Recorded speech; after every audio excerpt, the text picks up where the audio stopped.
হতে পারে। নির্বাচন কমিশন কি করবে? কারণ এদেরকে তো নির্বাচন কমিশন ভোটের কাজে লাগায়, ভোট গ্রহণের সময় বিভিন্নভাবে।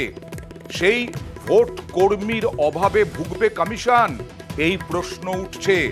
25,000 যদি ভোট কর্মী না হতে পারেন, কারণ আজকে দেবাংশু বসাকের ডিভিশন বেঞ্চ একেবারে নির্দিষ্টভাবে এটা বলে দিয়েছেন, তারা আর সরকারি কর্মী নন, তাই ভোটের কাজে থাকতে পারবেন না চাকরি হারারা, এমনটাই বলে দিয়েছেন বিচারপতি দেবাংশু বসাকের ডিভিশন বেঞ্চ।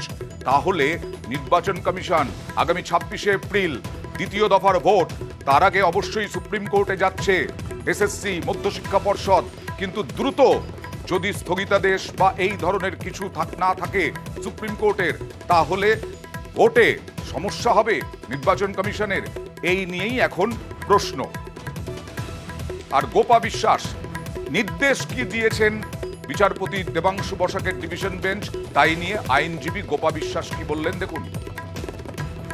আদালত স্পষ্ট জানিয়ে দিয়েছে তাদের ইনিশিয়াল অ্যাপয়েন্টমেন্ট যেহেতু ব্যাড, তার সাবসিকুয়েন্ট স্টেপ ফলো হবে। তার মানে এটা বলা যেতে পারে তারা বর্তমানে যেহেতু শিক্ষক নয় এবং তারা সরকারি কর্মচারী বর্তমানে নয়, কারণ উচ্চ বেঞ্চের কোনো স্টে আপাতত নেই, যে ডিভিশন বেঞ্চের রায় এখন বহাল আছে, তাই বলা যেতে পারে তারা যেহেতু শিক্ষক নয়, তাই তাদের ভোটের ডিউটি জয়েন করার কোনো প্রশ্ন থাকছে না।